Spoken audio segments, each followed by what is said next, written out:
Welcome back. Welcome back, y'all, man. We doing another reaction video, but not a cheese. Close it. Got dementia, man. Welcome back. Welcome back. Welcome back.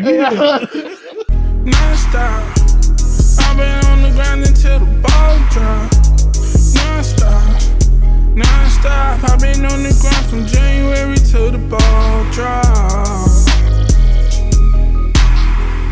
And I'ma keep on hustling till the ball drop. Yo, what's the word, man? We tuned in to Not the Genius right now. We got a reaction video today for y'all. 21 bizarre facts about Elvis Presley. Oh, bro. We here with Not the Genius Trey. What the fuck? Presley. What's his last name? What's his name? Presley. Oh, Presley. I forgot. Yo, what's the word, man? Welcome back to Not a Genius, man. We got another reaction video for y'all. It's 21 bizarre facts about Elvis. We got Not a Genius Trey. Yeah. We got Not a Genius June. Yep. Keith's in the building. Let's get right into it. It's been estimated that there are about 35,000 Elvis Presley impersonators all over the world today. But despite his international fame, Elvis never ventured out of North America. He only sang outside of his home country 3 times, in Canada. It's rumored it was because of... He definitely from... I didn't know. I was going to lie. He from Rhode Island. Bro. No, I don't know that. He from Canada. He said, but he was a big star. He never went out of North America. That's crazy. That is wild. That's weird, actually. He had something going on. Yeah, something going on. Elvis's manager, Colonel Tom Parker. The colonel was not an American citizen and was living in the United States without proper documentation. He thought that if he left the country for Elvis's overseas shows, he wouldn't be allowed to re-enter the U.S. He ultimately convinced Elvis that it was more efficient for his career to have people from all over the world come to see him rather than travel. So smart too, though.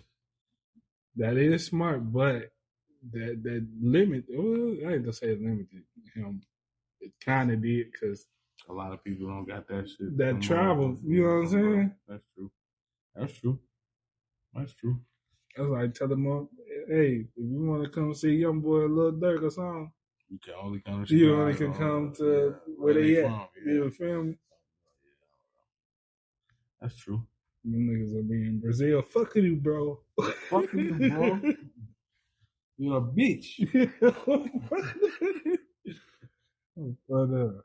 It wasn't the only shady thing Colonel Parker did for Elvis's career.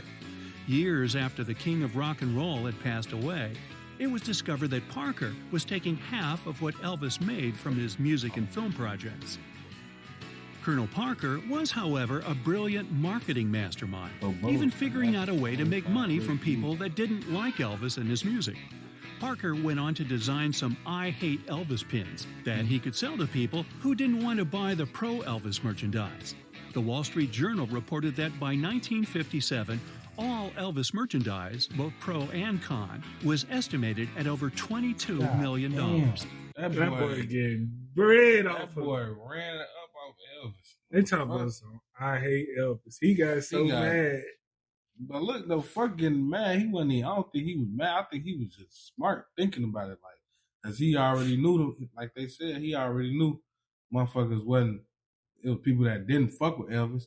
So now you got the he made I Hate Elvis, and he got the Elvis product. Oh, bro, he's selling both of them.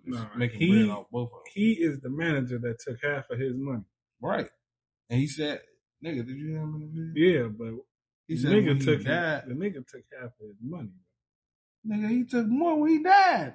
Fuck that. So, I don't, yeah. That nigga, he smart, though. He's smart. He's smart as fuck. I get it. He overly took, like, he just made the, he made it off the pros and the cons, oh, bro. Real con man. Hey, I gotta fuck with him. We gotta look him up next. I want to know his history. Look at me. And after that, we're gonna look up John Wilkes Booth. The fuck? I'm gonna look him up though.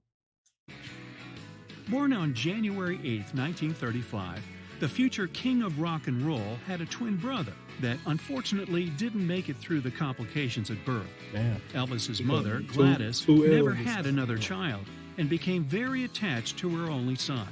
When she also passed away, Elvis was inconsolable. "She was always my best girl," he mentioned to the press.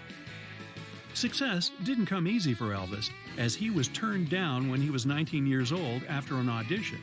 At the time, he was looking to join a gospel quartet called Songfellows, but they turned him down. Things worked out for the best, though, as Elvis ended up recording his own songs. Hey, that's what you gotta do sometimes. Oh, wow. Can't get no studio. Do what you gotta do, man. Don't ever record it yourself. Live, you know? Back then, they ain't had band lab. They really had the band, not the lab part. He ain't lying. Bro. One he ever recorded was named My Happiness, and it cost him $4 to have it recorded back in 1953. He intended it as a gift for his mother. Man, I swear to God, if I could record this song for $4, That's crazy though. If you think about it, they probably was charging like per song instead of hour. Nah, for sure. They was charging. Or it's probably like per tape. You feel me? Yeah, per whatever. You know? Damn, that's crazy. The world is fucking going up every day. Every time you turn around, it's another dollar added to them. Well, shit, it's been Steaks you like. more than that day. Every other day. But I'm saying, every day, that shit add up and keep going up. Nah, for real. But don't stop. Save y'all money, y'all niggas. No, hey, that's the realest thing he said so far. You think so? Since Elvis's family didn't own a record player, he had to go to a friend's home to listen to it. That same record was auctioned in 2015 for $300,000. Oh.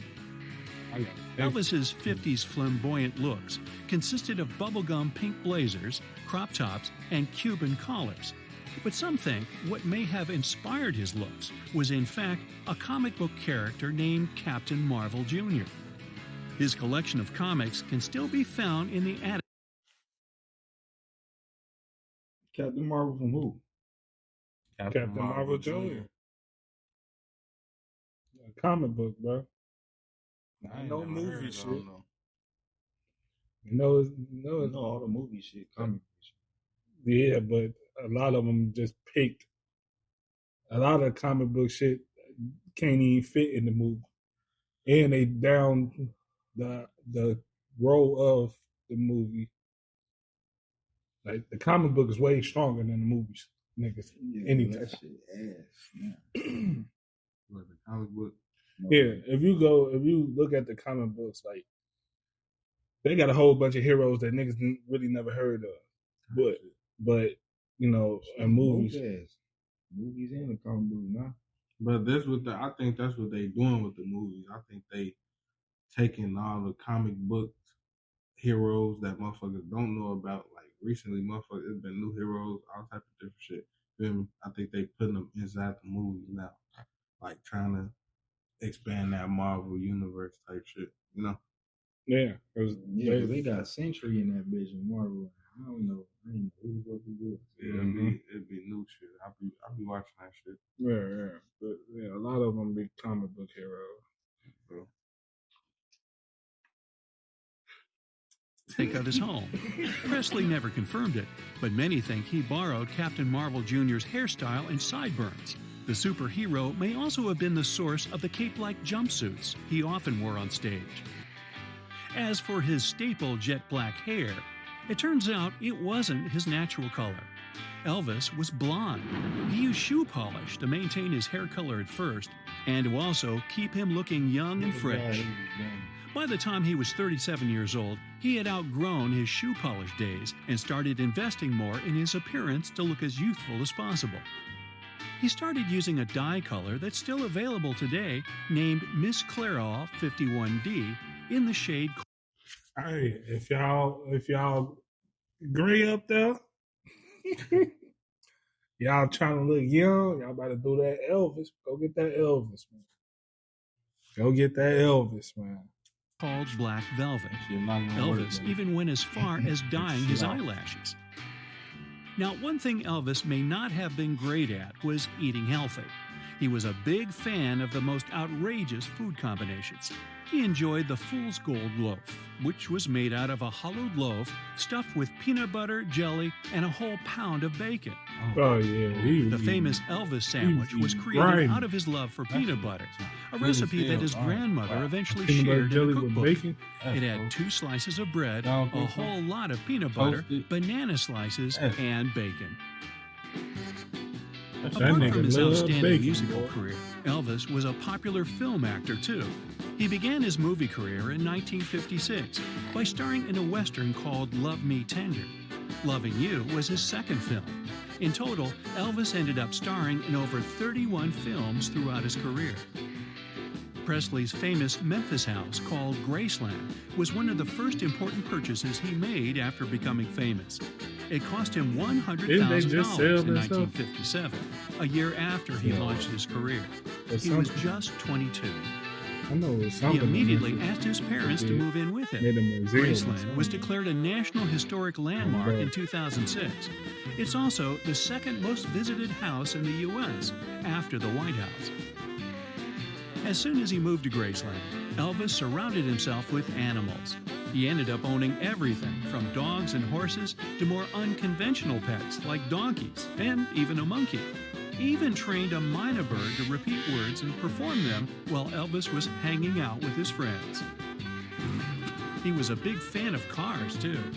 In 1955, he purchased a 55 Fleetwood Series 60 Cadillac, which he gifted to his mother. Problem was, she didn't have a driver's license, so he drove it around for her. This unique pink Cadillac can still be seen today at Graceland. By the end of his life, he had purchased over 100 Cadillacs, but most of them were bought as gifts for his family and friends.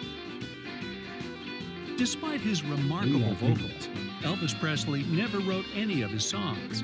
Throughout his career, Elvis went on to be signed to 3 different record labels that were tasked with writing his songs. He was given co-writing credits for some of the songs that he has performed. If you think about it. What? You think about what? Oh, shit, I forgot. Hey, no, I was saying if you think about it, like with his money, how he was getting out of cars, that nigga had to have hella bread. So if that nigga at the beginning, his manager took half of that, that nigga was well off. This nigga got animals, motherfucking 100 Cadillacs, nigga. What you need 100 Cadillacs for?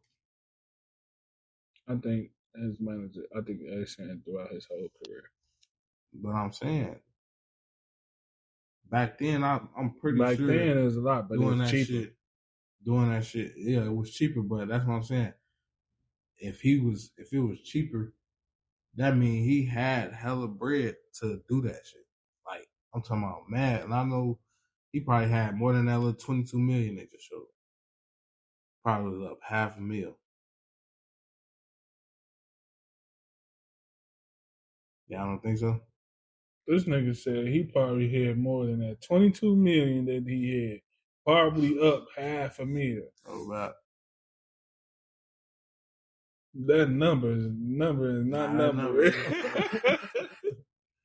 You said 22 mil, but he was up $500,000. Maybe 100 million. Because I'm just thinking about back then. Like if he had 22 mil back then, I think that was 22 mil was all the sales. That's what I'm saying. That was just for the products. Right. That's what I'm saying. 22 mil, but that was after his death. You feel me? That's what he ran up after his death. That's what the manager ran up, right? That's what they said. Well, that's just what the products grow. We don't know who else had splits or whatever it is. They just said Elvis products was 22 million. Like all the shit sold from all the shit that they made from him was 22 million. Right. We don't know who else got what of that. Out of his career though, his music and shit, folks took half of that. The nigga. So that's what I'm saying. He had money, but it was a lot loose back then and way less labor law. All land was here. You want to land? Give me 10 nickels. No. I don't know. I'm trying to explain it. I don't know how to explain it. But he was up dog shit for sure. When it came to singing, Elvis was a trailblazer, having broken many records, pun intended, throughout his life. He's known for the best-selling singles of both the 1950s, Hound Dog, Don't Be Cruel, and the 60s, It's Now or Never.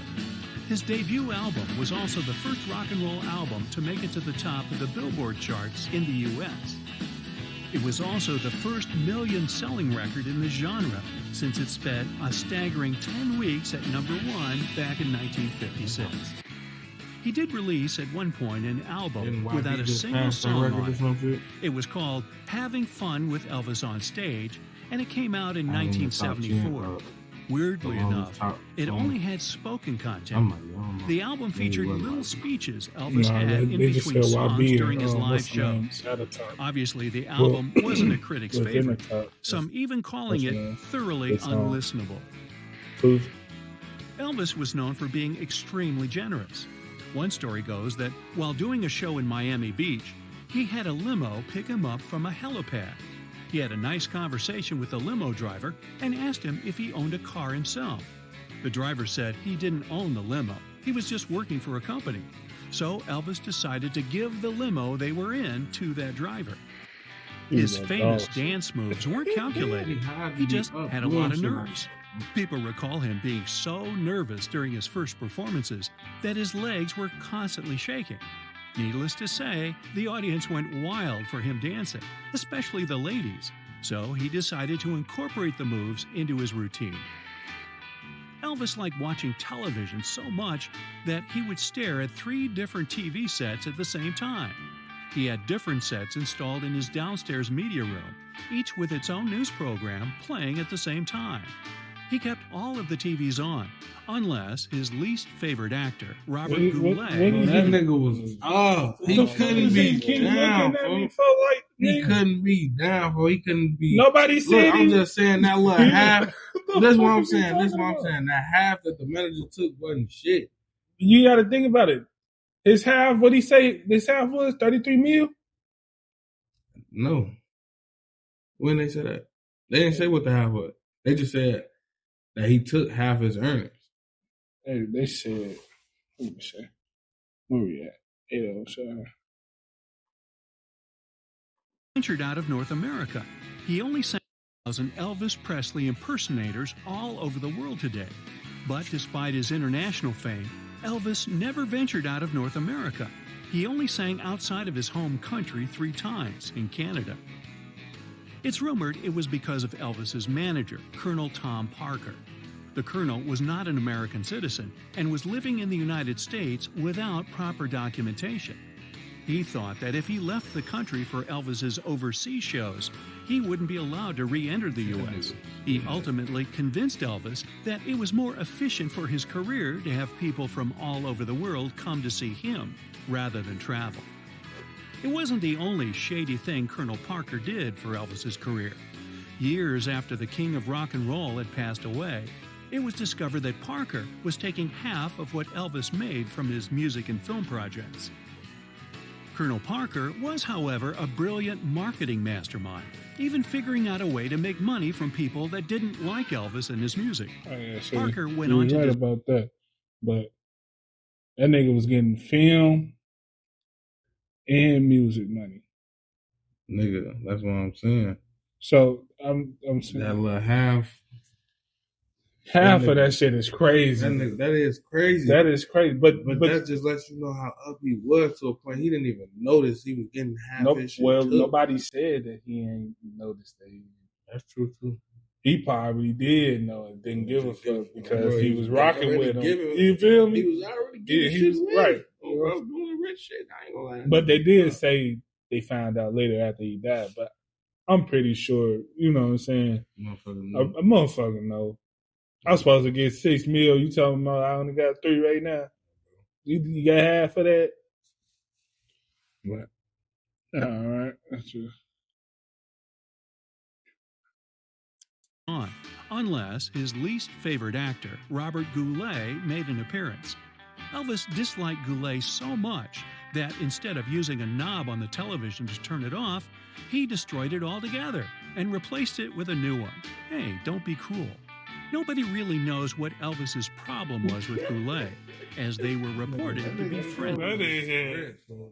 He was rich, but he had anger issues. Cause I ain't never hate somebody so much that if I see them on my TV, I'm breaking it just to buy a new one. But that's what I'm saying. The nigga knew he had that shit to do that shit. I don't even think that was the process of him thinking that I got it, so I'm gonna do it. Who the fuck would do that? Him. He didn't like the nigga so much, he just broke the shit because every time he came on. You just told me you would never, in your mind, in your life, if you don't like somebody on the screen, you will not break it, right? You're not going to break the TV screen? I don't care if I have money. I'm not breaking my TV just because I can change the channel. That was his. This nigga. That's what I'm saying. That had to be his thought process. For I'm finna just break the whole TV because I know I could buy a new one. I don't think he thought that. I think he just genuinely hated that nigga. That every time he came on, he couldn't help himself but punch through the screen and break it. I see what you're saying. I don't think it was. I got money. I'm finna go break it. Because if he come on, like doing money shit before that. That's all I'm saying. Yeah, but I don't think it was more about the money. He didn't like the nigga at all. They said he would hook it. If that shit came on and he was on there, he would break it just to buy a new one and put it up and change the channel. I don't think it was, when he come on, I got money, so I'm gonna break this bitch and buy a new one. I don't think it was nothing like that. I don't think money had to do it at all. He just knew he could buy a new one. It was just genuinely, and like you say, any normal on site change the channel. Now you think about it, he probably was doing this shit on purpose. That's what I'm saying. Because you know the nigga gonna pop up on He an actor, folks. He's acting. What else he gonna be? You know he was. You know Broadway, that nigga was acting on TV in black and white. Can't get on, bro. He did not like. Can't get away from that nigga. He did not like that nigga. He probably cracked his shorty or something. He had to fuck his bitch. He had to fuck her 10 times. And Elvis had to know their relationship. No, they was together still. Elvis just knew. He just couldn't say shit. Hell nah. He started eating all that crazy shit. The peanut butter with bacon and shit because he was depressed. What was doing that in the country? So he just assigned this shit to this dude. Nah, there was some interesting shit though. I can't lie to you. Definitely never knew a lot of things. I didn't know that his manager was a finesser. I'll definitely be looking into him. I didn't know he was blind. See his message. You said you didn't know he was blind? Mm-hmm. I don't know why I thought you said blind. I was like, this nigga crazy. I don't think folks was watching the video. That nigga blind. He still didn't know what Oh, bro. All right, man. What you think? What was an interesting fact for you? To be honest, y'all, because we are not a genius, I'm going to keep it a buck with y'all. Taking half of my money is crazy. Being profitable. I think that's the only thing that stuck with me. Like, don't get me wrong, you doing your job. But one, you limit me from going around the world just for your own benefit. Then you take half of my money. That's crazy. Oh, because he was scared he wasn't going to be able to make it back. That's crazy, bro. But in around that time frame, that's what was happening to a lot of these. You know, it was just a dog-eat-dog world. Easy. So there still is a dog-eat-dog world. Niggas stop being chihuahuas, turn into a German shepherd. I think that's enough for this video. We're going to go and wrap it up from right there. NAG be the team and ain't no runner. Don't play about your life, pussy nigga, ain't no running. King 3 goes on my side and they sing like it's Jonas, bro.